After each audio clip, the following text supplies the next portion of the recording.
Coming to you live and direct from the Newsfirst newsroom here in Colombo, Sri Lanka. This is your primetime news bulletin. A very good evening. I'm Shane Silva. A very good evening to you. I'm Florine Rajendran. Let's now take a look at tonight's headlines. President says the gazette issued on the new electoral reforms is not the final document.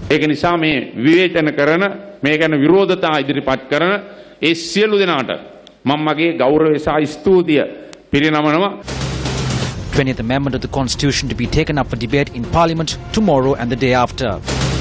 Opposition leader speaks of Prime Minister Ranil Wickremesinghe's newfound friend.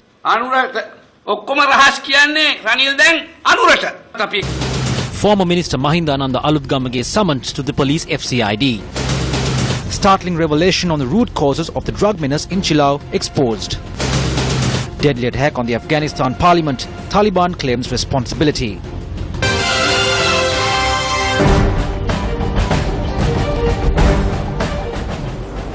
President Maithripala Sirisena says that the gazetting of the 20th Amendment to the Constitution is only a guideline and could be amended if needed in the future.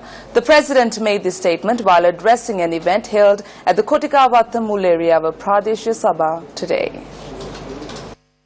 මම ගිය සතියේ gazette කළා 20 වෙනි සංශෝධන ආණ්ඩුක්‍රම ව්‍යවස්ථාවේ මේ ඡන්ද ක්‍රමය වෙනස් කිරීම පිළිබඳව විශේෂයෙන්ම පාර්ලිමේන්තු මැතිවරණයේදී. Just last week, I gazetted the 20th Amendment to the Constitution with regards to the changes made to the electoral system, especially to be implemented during the parliamentary elections. Now, however, this gazette notification is being criticized by many. I was aware that such issues would crop up once the gazette notification was issued. I knew that these accusations would be levelled. I also knew that these proposals will be brought forward, which is why I issued this gazette. What this gazette says is not final. This is just the beginning of a new electoral system. I must make that very clear. Today we have 225 members in Parliament. There is a possibility to decide on whether we are to keep this number at 225 or to increase it to 237 or even higher in the future. Now, once this gazette has been tabled in Parliament over the next few days, it will then be referred to the Supreme Court. The Supreme Court will evaluate this and see if this draft contains the sovereignty of the people. Has it been established? I noticed that the Muslim and Tamil communities were opposed to this.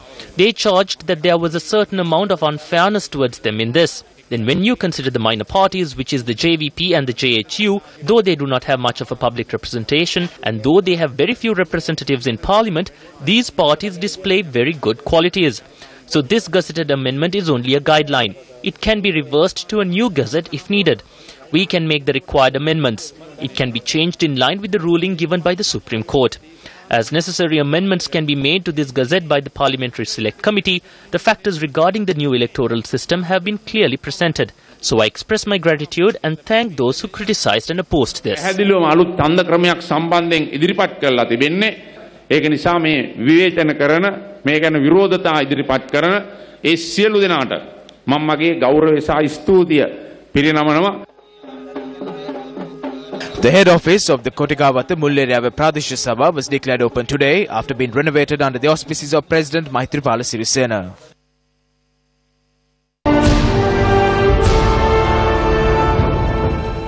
Parliament has decided to hold an adjournment debate tomorrow and the day after regarding the amendments that have to be included into the electoral system. Deputy Speaker Chandima Weerakodi said that this decision was arrived at during the party leaders' meeting held today. At the party leaders' meeting held today, it was decided that we hold an adjournment debate regarding the amendments that should be included into the electoral system from 1 p.m. to 6:30 p.m. tomorrow and from 9 a.m. to 6:30 p.m. the day after tomorrow. The decision was opposed by several opposition party leaders, including the opposition leader and Venerable Athuruliya Ratanathero. However, as per the request of the leader of the House, the dates of this debate were decided upon. Speaking in Jaffna today, leader of the Sri Lanka Muslim Congress, Minister Rauf Hakim, said that they have certain issues with the government regarding the 20th Amendment to the Constitution. The 19th Amendment to the Constitution was passed amidst many challenges. We were not completely satisfied with that. It was like a child born with disabilities, but certain powers were curtailed. The decision taken by the President to curtail his powers will go down in history. We hope that the President as well as the parties that supported in that endeavour will not let go of the 20th Amendment to the Constitution as well. We have major issues with the government with regards to the 20th Amendment. We suspect that the 20th Amendment puts aside all the proposals put forward by us and only heeds to the internal problems of the Sri Lanka Freedom Party. வரும் ஸ்ரீலங்கா சுதந்திர கட்சிக்குள்ளே இருக்கிற உள்முரண்பாடுகளுக்கு தீர்வாக இந்த புதிய தேர்தல் சட்டத்தை அறிமுகப்படுத்துகிறார்களா என்ற ஒரு Opposition leader Nimasiri Paula de Silva says that if Minister Rauf Hakim is opposed to the 20th Amendment to the Constitution, which was collectively agreed by the Cabinet, he should resign from the Cabinet. This is something that was agreed by the entire Cabinet. So Minister Rauf Hakim cannot say now that he is opposed to it. If so, he should resign from the Cabinet.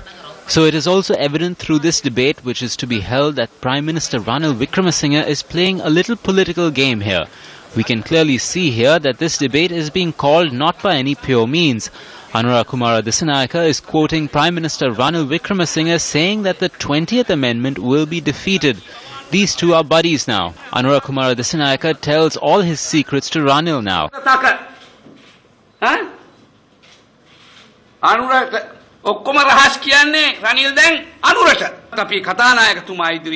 We hope to take this matter up for debate before the Speaker over the next 2 days. We are holding discussions on this now.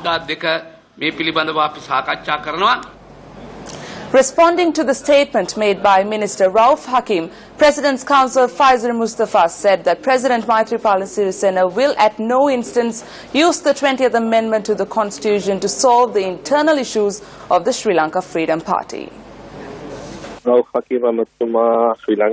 Minister Rauf Hakim has made a statement saying that the 20th Amendment was brought forward to solve the internal problems of the Sri Lanka Freedom Party.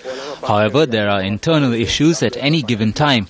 Even in the Sri Lanka Muslim Congress, there were various issues. But at no instance will President Maithripala Sirisena use the 20th Amendment to the Constitution to solve the internal matters of the SLFP. Minister Sajith Premadasa says that the President and Prime Minister are committed towards enacting the 20th Amendment to the Constitution. The Minister made the statement while addressing an event held in Weerakathiya yesterday. The event was held under the auspices of Minister Sajith Premadasa to lay the foundation stone to mark the commencement of the renovation of the area opposite the Weerakathiya Central College with a cost of 130.5 million rupees.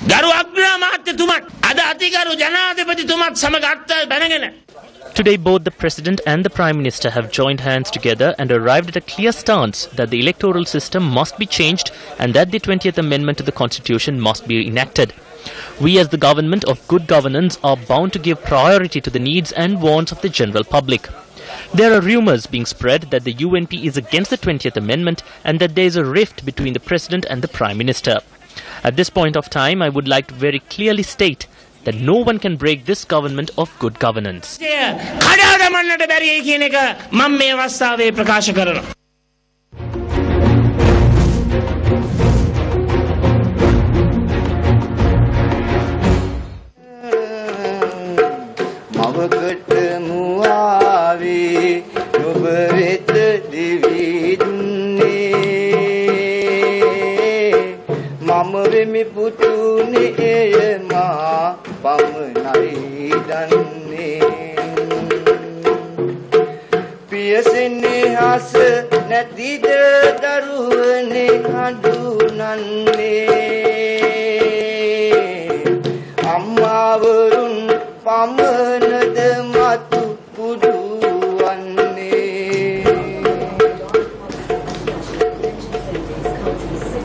What you just saw was a man broken by life. The choices he made have left him so helpless and alone that even on Father's Day he doesn't have the company of his own children.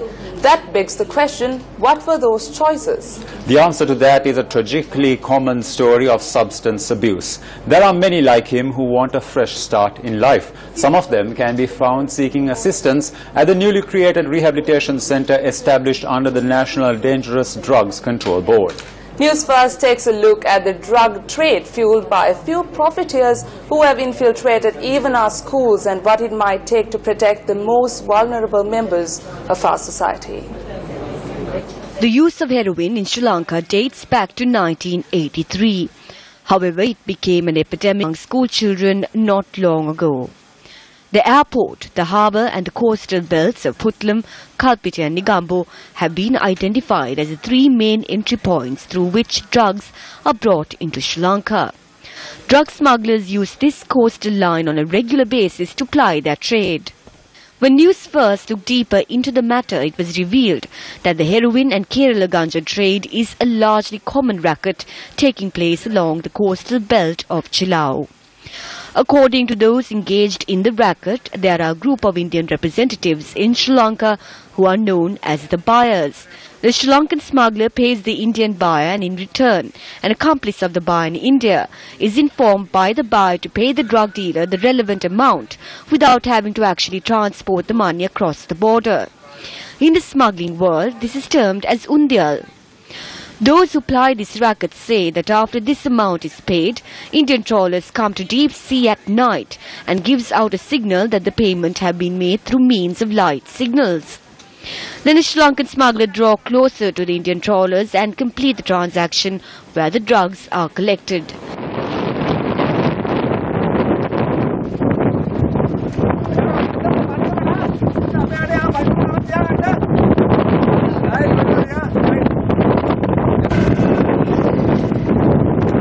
These are facts which were uncovered by Newsfirst during a casual discussion with the racketeers.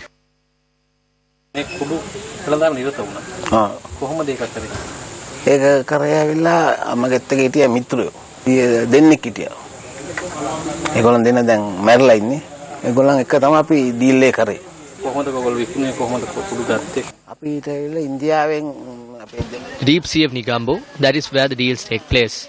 They call us today and say that the money needs to be sent, so we smuggle the money. There are Indian buyers to collect the money. Here we call it undial. When we pay the money from here, there's another party that pays from there as well. For instance, if I have to pay to you 1 million, they pay around 4.5 to 500,000 there. And after we make the payment, they tell us that they are coming to Deep Sea on this day and at this time. Then we take our 20-foot boats and set out to Deep Sea. As those who set out to sea frequently, they know where to go even at night.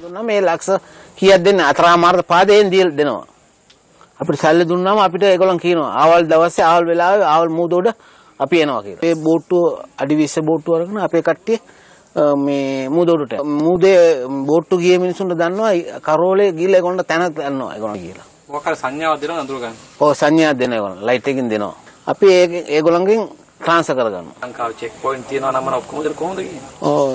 ඒවට මේ ක්‍රමසා විදි තියෙනවා. ඒවට සමහර රජයේ වාහනත් පාවිච්චි කරනවා. අරන් එද්දි අහුවෙලා නැද්ද? කවුද? ඔයා අහුවෙලා නැහැ. නෑ නෑ. අපේ කට්ටිය මොකක් අහුවෙලාද? මොකද මුහුදෙන් කොච්චර ගන්නද කුඩු එකපාර එතනින් ගන්නකො? මේ මුදලාලි ගොල්ලන්ගේ 5-6 දෙනෙක්ගේ බඩු ගන්නවා. කිලෝ 30ක්. එක්කෙනෙක්ට කිලෝ 5. මෙතෙන්ට ගෙනල්ලා මේ ගොමුඩ ගෙනවන මේ ගොම්මේ තියලා එකෙන් එකට අදිනවා. අහුණා මොකද උනේ? අහුච්ච කට්ටිය පොඩි. අහුච්ච කට්ටිය මුදල් දීලා බේරලා ඇවිල්ලා තියෙනවා. කාටද මුදල් දෙන්නේ? ඒ අහුනේ ඒ තැනට මුදල් දීලා. For instance, let's say that I was transporting the drugs and I was stopped at a checkpoint. After being stopped, they get to know that I am transporting drugs. What happens next? දැන් එයාට නඩු දානවා. නඩු දානකොට they file a court case. When filing the court case, they make certain offers. The police makes an offer. So they make a deal with the person handling that and gives a parcel which suits the deal. Even I did that for some time. If I was a police officer, I recorded in my book that such an amount was confiscated. So how can deals be made then? Yes, it is written in the book. But though they write it in the book, there is nothing inside the parcel. There is something else in it instead.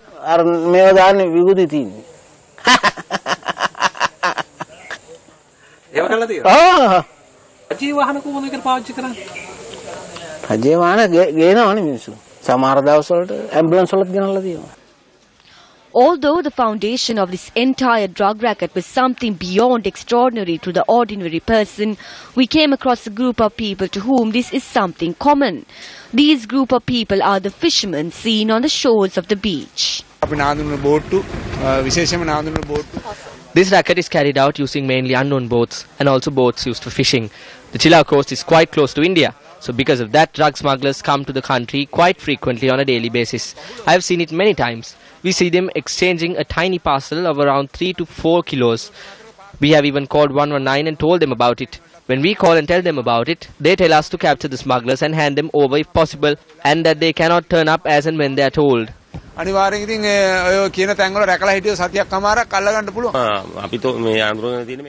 have identified a location called Naguleliya. We usually call it Punchi Naguleliya. They flick a torchlight from the rock there. They bring the consignment of drugs directly from India.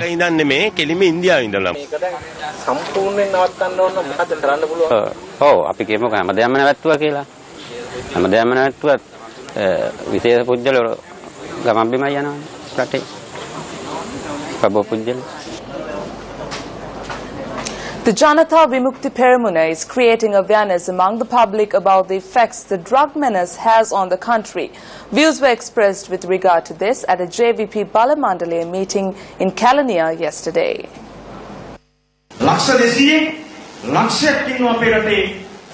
From the 20 million people in the country, 100,000 of them use drugs. Just calculate yourself as to how many houses are there in the country. There are 5 million families. One person in every 50 houses is a drug addict. That is the situation we are at right now. So what are the repercussions of consuming drugs? An increase of crime, increase of murders, a rise in incidents of rape. Because of that, there are 100,000 people behind bars.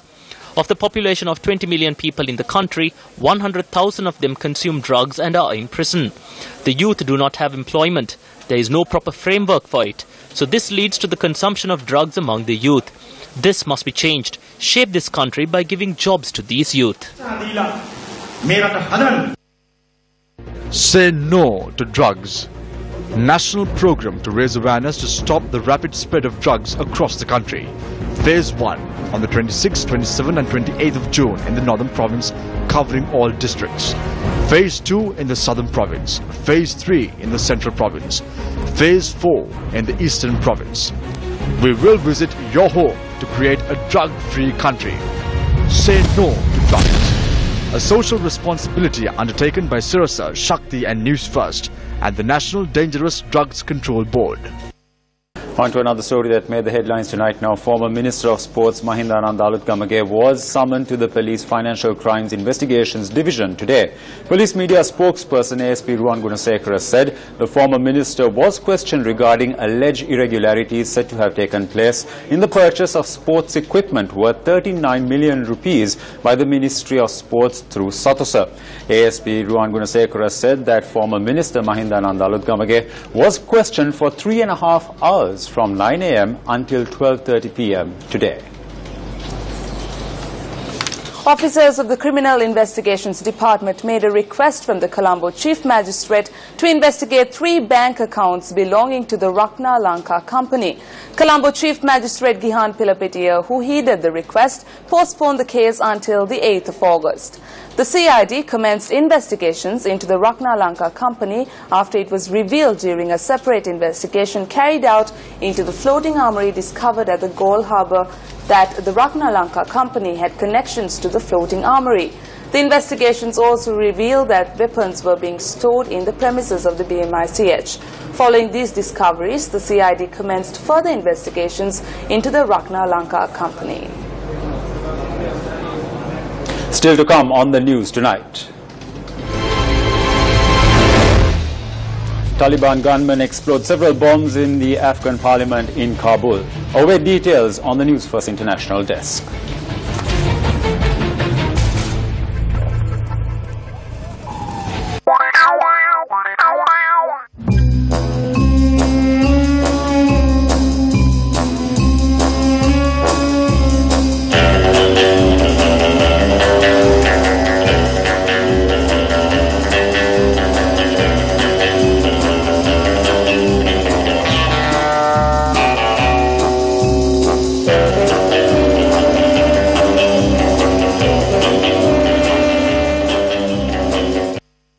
In 400 BC, the Greek philosopher Plato proclaimed that knowledge is the food of the soul. By 1096 AD, the University of Oxford opened its doors, and yet knowledge eluded many. Knowledge is free. Knowledge is freedom. The Newsfirst Online Academy. Coming soon. Welcome back to the news. An almsgiving ceremony was held at the Kalaniya Rajamahaviharya today in commemoration of the 150th birthday of Helena Vijayawardena, who rendered a yeoman service by renovating the Kalaniya Rajamahaviharya, which was attacked by the Portuguese.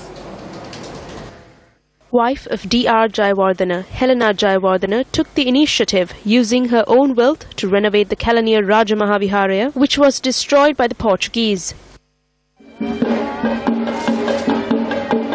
An almsgiving ceremony was held at the Kalaniya Rajamahaviharya today in commemoration of the 150th birthday of Helena Vijayawardena. The almsgiving was held under the auspices of the chief incumbent of the Kalaniya Rajamahaviharya, Venerable Kollupitiya Sangarakkitha Thera. President of the Kalaniya Rajamahaviharya, Dayaka Sabha, Prime Minister Ranil Wickramasinghe and State Minister of Defence Ruwan Vijayawardena were among the dignitaries present at the event. Today the people of our country only think about how they can find ways to gain more wealth and fill their pockets. They will never sacrifice their wealth for the country. They will never sacrifice it for the people of the country. But it wasn't so in the past. They made huge sacrifices for the country and its people. One's wealth was given to the public and their lands were given to temples. So my expectation is for that culture to be brought back to present times in our country. Addressing an event held at the Tangol Zonal Education Office, former President Mahinda Rajapaksa said the country's development has come to a standstill. The former president made the following criticism while attending an event held to declare open the newly constructed statue of Anagarika Dharmapala in the premises of the Tangol Zonal Education Office. They attacked us when the country was being developed. Roads were being built and the local industries were being developed. They attacked us and called us rogues. But today our wages are being paid after obtaining loans in billions, which is why I feel that there is nothing happening in the country, neither is there any development taking place in the country today. Deputy Minister of Policy Planning and Economic Affairs, Dr. Harsha De Silva, says that the government has no issues in obtaining its financial requirements. We made inquiries from the Deputy Minister of Policy Planning and Economic Affairs regarding the allegations that have been levelled at the current government over its economic programme. මේ දවස්වල නොයෙකුත් පුද්ගලයෝ නොයෙකුත් චෝදනා අපේ රජයට ගොනු කරනවා. ආර්ථිකය කඩාගෙන වැටිලා අය, මෙච්චර පාඩුය, මෙච්චර පාඩුය, ණය ගන්න බැරිය. Various people are levelling various accusations at the present government. They say the economy is collapsing, losses are made, they can't take loans, money is being forged and so on. Those people should look back and see that in the past 150 days, what we have been doing is paying for the sins of the previous government. It is with responsibility that I must inform all of you that regardless of what baseless accusation the opposition puts forward, we have no issue internationally in obtaining our required financial provisions. Just recently, we issued an international bond. We were able to achieve a lower interest rate from what we achieved last year. We are currently working towards obtaining a $500 million foreign loan in the coming week. We have the ability to move forward with no issue over this matter as well. 500ක ජාත්‍යන්තර ණයක් ලබා ගන්න කටයුතු කරමින් ඉන්නවා. අපිට ඒ පිළිබඳවත් කිසිම ගැටලුවක් නැතුව ඉස්සරහට යන්න හැකියාවක් තියෙනවා. International Symposium on Energy Challenges in the Knowledge Economy, 26th and 27th June at the Hilton Colombo, organized by the Ministry of Power and Energy. Keynote address by Dr. Abdul Kalam, former President of India. For registration, email your biodata to energysymposium@gmail.com. For details, log on to www.energysymposium.lk. Electronic media partner, Newsfirst. A ceremony was organized to commemorate the birth anniversary of former President, the late Ranasinghe Premadasa, and to mark National Housing Day at the premises of the National Housing and Development Authority head office this morning. The ceremony was held to commemorate the 91st birth anniversary of the founder of the National Housing Development Authority and the Udugam movement, former President late Ranasinghe Premadasa. The event was held under auspices of Hema Premadasa. Dry rations contributed by the staff of the National Housing Development Authority were distributed to the poor. සමාජයෙන් කොන් වෙච්ච අසරණ ජනතාවකට තමන්ගේම නිවාස නිර්මාණය කිරීම සඳහා It was on the 23rd of June 1979 that Prime Minister Ranasinghe Premadasa guided and took measures to ensure that the innocent people who are isolated from society received the opportunity to design and build their own homes and call it their own.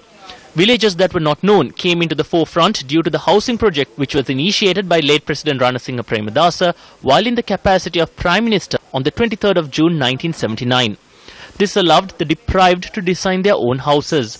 People in other parts of the world saw this project as rare. They were wondering how they could seek to build thousands of houses with little assistance from the government and more assistance from the people. Then the Prime Minister went to the UN on the 24th of September in 1980 and requested them to declare a year for these, saying that we will initiate the process to build houses for the poor. After the entire world agreed to this, the year 1987 was declared as World Housing Year. ඒ යෝජනාව මුළු ලෝකයේම පිළිගැනීමේ ප්‍රතිඵලයක් ලෙස තමයි 1987 ජාත්‍යන්තර නිවාස වර්ෂයේ හැටියට නියම වුණේ. Two tippers faced tragedy today after a bridge on the Kappatigala road in Kurunegala collapsed. The bridge located near the Meeliyada junction on the Kurunegala-Kappatigala road collapsed this morning. Two tippers were travelling across the bridge at the time it collapsed. The two tippers fell from a height of 35 feet into the Daduru Oya along with the bridge.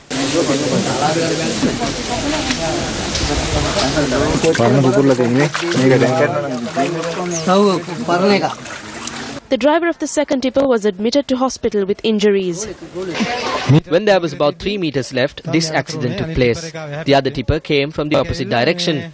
When that tipper arrived, the bridge broke off from both sides. Area residents said that the bridge was around 150 years old. As it was a bridge with arches, when heavy vehicles were driven across the bridge, there was a risk of accidents occurring as a result of the roofs of these heavy vehicles hitting against the arches. Even though the dilapidated state of the bridge and the difficulty of heavy vehicles passing through were brought to light by Newsfirst Action TV on several occasions, the matter seems to have fallen on deaf ears of the authorities. The bridge was damaged over a few years. The authorities did not show any enthusiasm to provide a solution to this issue. The arches that were damaged as a result of constant collision with heavy vehicles were removed and kept aside until they could be repaired. Locals charged that the collapse of the bridge was as a result of the arches being removed, thus losing its holding capacity, and also as a result of the bridge being in a dilapidated state.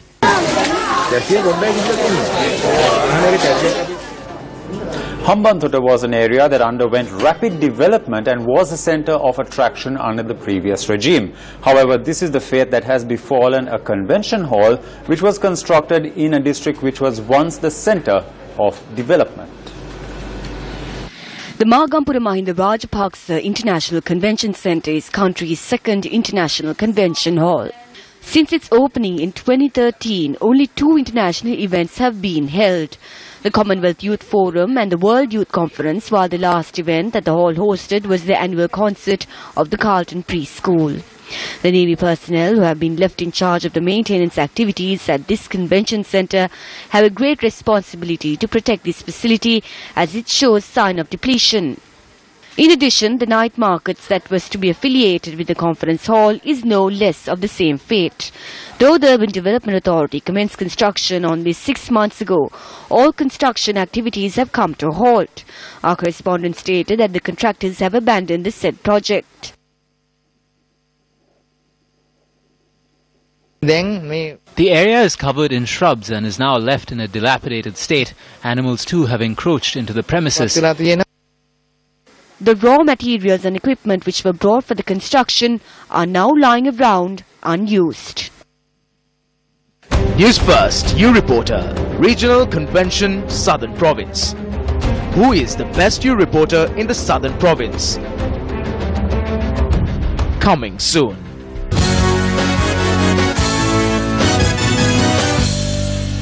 In some sports news now, the program organized by the National Olympic Committee in line with International Olympic Day, which falls tomorrow, commenced at the Mother Church in Mannar today.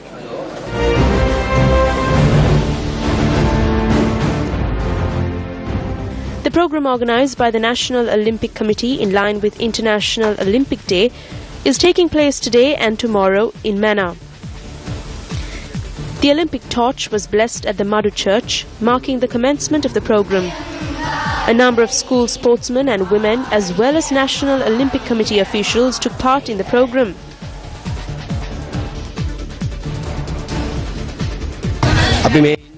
We are celebrating the first phase of the International Olympic Day by spreading awareness for such sports and athletics in Sri Lanka, especially in a place like Mana.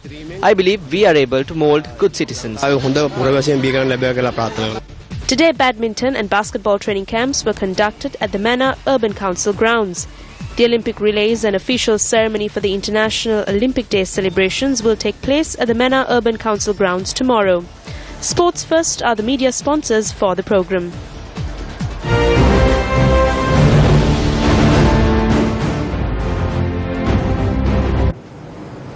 Before wrapping up the news, MP Arumugam Thundaman expressed the following views on a meeting that was held today to increase the wages of estate workers.